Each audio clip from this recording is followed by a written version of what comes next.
दुनिया के चक्कर में आखिरत गवा दी। रमजान में खूब कुरान की तिलावत करे, खूब नमाज पढ़े, ज़कात दे। जो औरतों का सोना होता है और औरतें उसका ज़कात नहीं देती, कब्र में वो काला सांप बन के आपको डसता है। लानत है ऐसी जगह पे जो मुझे हिजाब के साथ अंदर ना आने दे। मेरी भी औलाद हुई, बस 7 महीने का है मेरा बेटा। मेरा बच्चा आलिम जरूर बने। जब तक नमाज की तरफ नहीं आओगे तब तक कोई कामयाबी नहीं है।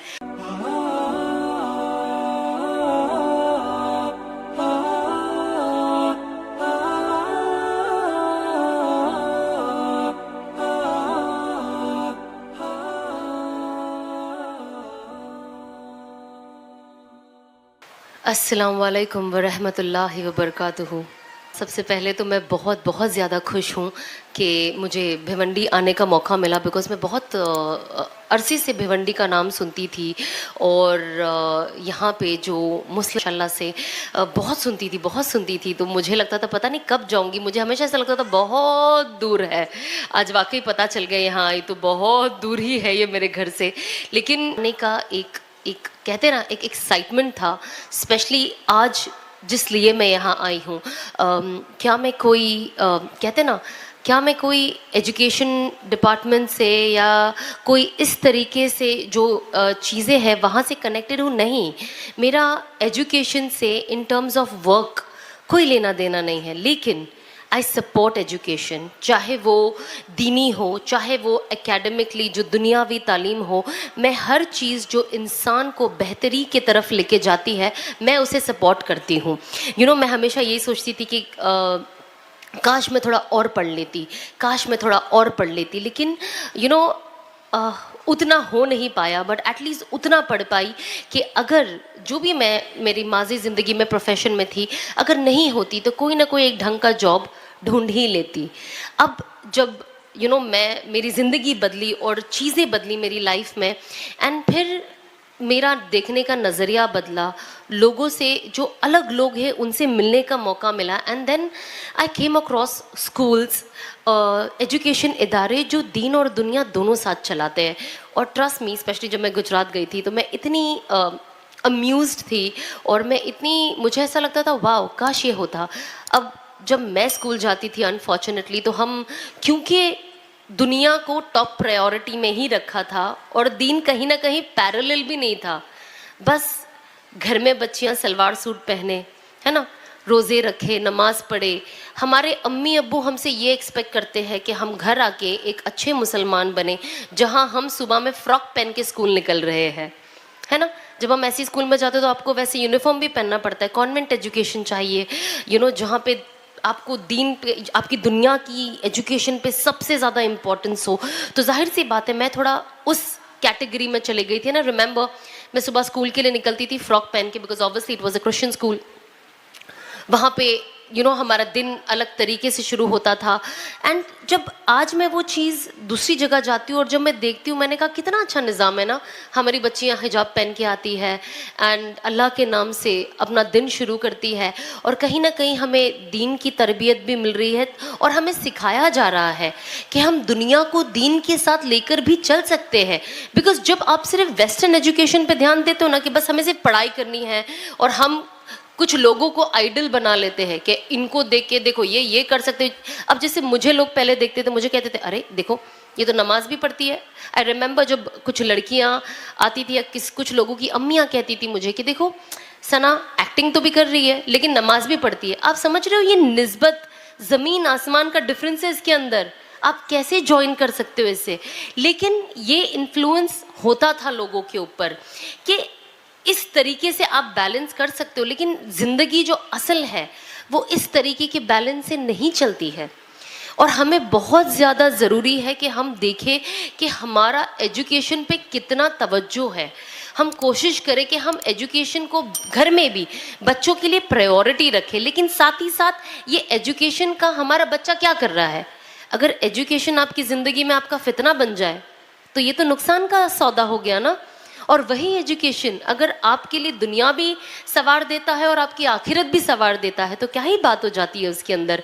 तो हमें कोशिश करना चाहिए कि जब हमारे बच्चे स्कूल जाए, सबसे इम्पॉर्टेंट स्कूल एजुकेशन। जैसे मेरे हस्बैंड भी कह रहे थे, हम खुद ये डिस्कशन कर रहे थे स्कूल के बारे में, एंड हमने रियलाइज़ किया कि ऐसी बहुत कम स्कूल है हमारे यहाँ जहाँ पे बच्चों की आखिरत की फिक्र करना, उन बच्चों की जिन्हें हम नहीं जानते, कितनी बड़ी बात है ये। आज यहाँ पे जितने भी बच्चे आते हैं, जब बाजी इनका ध्यान देती है, स्कूल का जो निज़ाम बना है एक तरीके से कहीं ना कहीं आखिरत की फिक्र है ना, कि बच्चे दुनिया में भी सक्सेस पाए और आखिरत में भी पाए। वो कहते हैं ना, बड़े बुजुर्ग कहते हैं कि अगर दुनिया के चक्कर में आखिरत गवा दी तो ये घाटे का सौदा हुआ, लेकिन आखिरत के लिए, आखिरत बचाने के लिए दुनिया कभी थोड़ी कम भी होगी तो कोई फर्क नहीं पड़ता। अब कभी कोई इंसान किसी तरीके से सक्सेसफुल हो गया, चलो अब मैं यहाँ खड़ी हूँ, अगर आप मुझसे ले लो तो बहुत लोगों के दिल में ये सवाल होता है, अच्छा क्योंकि इनके पास तो सब है ना, तो बातें करना बहुत आसान है। लोग हमेशा आपके ना बाहर को देखते हैं, लेकिन उसके पीछे उस इंसान की कितनी सैक्रिफाइस है, किस चीज़ से, किस टफ चीज़ों से, कैसे कैसे सिचुएशन से वो इंसान गुजरा है, क्योंकि वो बाहर नहीं आता तो हम उसे देखते नहीं हैं। तो हम हमेशा लोगों की आसानियाँ देखते हैं, अरे ये भी तो आसान है, अरे ये भी तो आसान है, क्योंकि सामने वाले ने अपनी सिर्फ आसानियाँ बताना ज़रूरी समझा। कभी होता ना, जब आप लोगों को मुशक्क़त बता देते हो तो लोग डर के एक स्टेप पीछे ले लेते हैं। तो हम क्या करते हैं, हम लोगों को मोटिवेट करते हैं, क्योंकि जब इंसान मोटिवेटेड रहता है ना कि मुझे ये करना है, तो आप किसी भी किस्म का मुशक्क़त जो होती है ना, थोड़ी सी तकलीफ आती है, इंसान वो चीज़ हैंडल कर लेता है, क्योंकि उसकी ज़िंदगी में आगे एक गोल होता है। अब मेरी ज़िंदगी में आगे अगर कोई गोल ही नहीं है तो मैं क्या करूँगी, मैं कुछ नहीं कर सकती। अब मेरी जहन में जब मैं पहले पढ़ती थी, मैं जब जो भी मेरी ज़िंदगी थी, मुझे हमेशा ऐसा लगता था, हाय हिजाब पहन के मैं कहाँ जाऊँगी, ये पहन के मैं कितना रिस्ट्रिक्ट हो जाऊँगी, मैं ये नहीं कर सकती, मैं वो नहीं कर सकती। अब ये चीज़ मेरे जहन में डाली किसने, दुनिया ने इन जनरल, क्योंकि फ़ोन आज की तारीख में एक ऐसा फितना बन चुका है कि अब आपको उसका सही यूज़ करना, गलत यूज़ करना, ये आपके ऊपर है। सबसे ज़्यादा फ़ायदा देने वाली चीज़ भी है और सबसे ज़्यादा नुकसान देने वाली चीज़ भी है। हर चीज़ में, दुनिया की हर चीज़ में नुकसान और फ़ायदा इक्वली है। डिपेंड करता है आप उससे क्या लेना चाहते हो। अब जैसे मैं यहाँ पे आई हूँ तो मैं सोचती हूँ कि मैं किस तरीके से फ़ायदा दूँ, मैं ऐसा क्या कह दूँ जो किसी के लिए फ़ायदेमंद साबित हो, मैं ऐसा क्या कर दूँ या अपनी तरफ से ऐसा क्या कंट्रीब्यूट करूँ जो लोगों के लिए फ़ायदेमंद हो। तो हमें हमेशा ना कोई भी चीज़ में से फ़ायदा देखना है कि इससे मेरा क्या सीख रही हूँ, मैं क्या सीख रही हूँ, मेरा क्या इससे होने वाला है। तो आपको सबसे पहले ये देखना है, मेरे बच्चे ये स्कूल जा रहे हैं, माशाल्लाह से यहाँ पे क्या हो रहा है, एक एसएससी है, सीबीएसई है। अब जब मैं स्कूल में थी, आई रिमेंबर सीबीएसई के बच्चों को बहुत ज़्यादा इंपॉर्टेंस दी जाती थी कंपेयर टू एसएससी के बच्चे ना, और मुझे ना वो कभी समझ में नहीं आया, क्योंकि हम छोटे थे ना, दुनिया देखी नहीं थी, बाहर किस चीज़ से आपकी ग्रोथ होती है। मेरे घर में मेरे पेरेंट्स इतने एजुकेटेड नहीं थे कि वो ये सब समझ पाए खुद कि मुझे कहाँ डालना है। एंड जब मैंने बाजी से सीखा कि इस स्कूल में माशाल्लाह से सीबीएसई है ना, आई वाज शॉक्ड, मुझे पता ही नहीं था। And I was like definitely बच्चों को ये ऑप्शन लेना चाहिए, because CBSE is the future, यही आपका फ्यूचर है, क्योंकि इसकी एजुकेशन, इसके एकेडमिक्स, जो आप इसकी पढ़ाइयाँ हैं, ये इतनी ज़्यादा क्या कहते हैं एडवांस है, और इससे आपके लिए बहुत सारी अपॉर्चुनिटीज़ है आगे जाकर, B it jobs, B it business, आप कुछ भी करो आगे। अगर आपको कहीं कहीं और जाना है, मुल्क के बाहर जाना है, किधर और जाना है, आपके मुल्क में रहना है, कुछ भी करना है, वो इतना स्ट्रॉन्ग है कि आपके लिए 10,000 दरवाजे इंशाल्लाह खोलेगा। तो हमें कोशिश करनी चाहिए कि हम फ़ायदे वाली चीज़ों को अपने लिए चुने। हाँ, कभी कभी आई एम श्योर, अब मुझे नहीं पता, मैं अनफॉर्चुनेटली सीबीएसई नहीं कर पाई, बट जो भी इसके डिफरेंसेस होते होंगे, which of course I don't know at present इस स्कूल के हिसाब से, बट हमें कोशिश करनी चाहिए कि हम हर चीज़ के लिए कुछ ना कुछ स्ट्रगल करके बच्चों के लिए कर लेते हैं ना, तो हम कोशिश करें कि बच्चों को बेस्ट चीज़ दे। इसके बाद बच्चे जब घर पे आते हैं, माँ बाप का, हम सबका एक फ़र्ज़ होता है, स्पेशली पेरेंट्स का, कि वो देखें कि बच्चों ने पूरा दिन क्या सीखा। बहुत बार होता है ना जब हम स्कूल जाके आते हैं, बिकॉज अनफॉर्चुनेटली जो बेचारे माँ बाप है जो पढ़े लिखे नहीं है, उन्हें लगता है अब बच्चे ने क्या पढ़ा मुझे बताएगा, मुझे समझ में नहीं आएगा। ये बहुत घर की कहानी है। तो बच्चों का एक पूरे दिन का फॉलोअप हम कभी कभी नहीं लेते हैं, तो हम ये कोशिश करें। मैंने एक बार अपनी आंखों से एक मम्मी को देखा था, जब वो उसकी बच्ची पढ़ रही थी, और उसकी बच्ची ना उन्हें स्कूल इंग्लिश में बता रही थी, इंग्लिश में क्वेश्चन आंसर, उनका एग्ज़ाम था बच्ची का, और वो बच्ची इंग्लिश में जवाब आंसर दे रही है, और उसकी मम्मी को इंग्लिश ही नहीं आती है, लेकिन उसकी मम्मी वो बुक पकड़ के एक एक वर्ड देख रही थी कि उसकी बच्ची सही बोल रही है कि नहीं। And I was surprised, I was like, इसे कहते हैं मेहनत। माँ को इंग्लिश आती नहीं, बच्ची कहती है जब मम्मी कुछ बोली तो उसकी बेटी उससे कहती है आपको तो इंग्लिश आती ही नहीं है, लेकिन बोले भले नहीं आती पर मैं देख सकती हूँ ना कि तुम क्या पढ़ रही हो, इतना आती है मुझे, तुम्हारे साथ में इतना सीख गई हूँ कि मैं समझ सकती हूँ एक भी वर्ड मिस करी तो तुमने। तो माशाल्लाह से जब मैंने वो चीज़ देखी ना, तब मुझे रियलाइज़ हुआ कि जब जो कहते हैं ना कि माँ बाप अपने बच्चों के लिए कुछ भी कर सकते हैं कि बच्चा कामयाब हो, ये ना हमारी ज़िंदगी में ऐसी छोटे छोटे इंसिडेंट जब होते हैं ना, तो हम अपनी आंखों से तो देखते हैं ना, तो लगता है ये है वो कुर्बानी, ये है वो कुर्बानी। देखो माँ को इंग्लिश नहीं आती लेकिन कैसे अपने बच्ची का देखकर ये पढ़ रही है, और क्योंकि ये चाहती है कि मेरी बच्ची अच्छा पढ़े और आगे लाइफ में कुछ करे।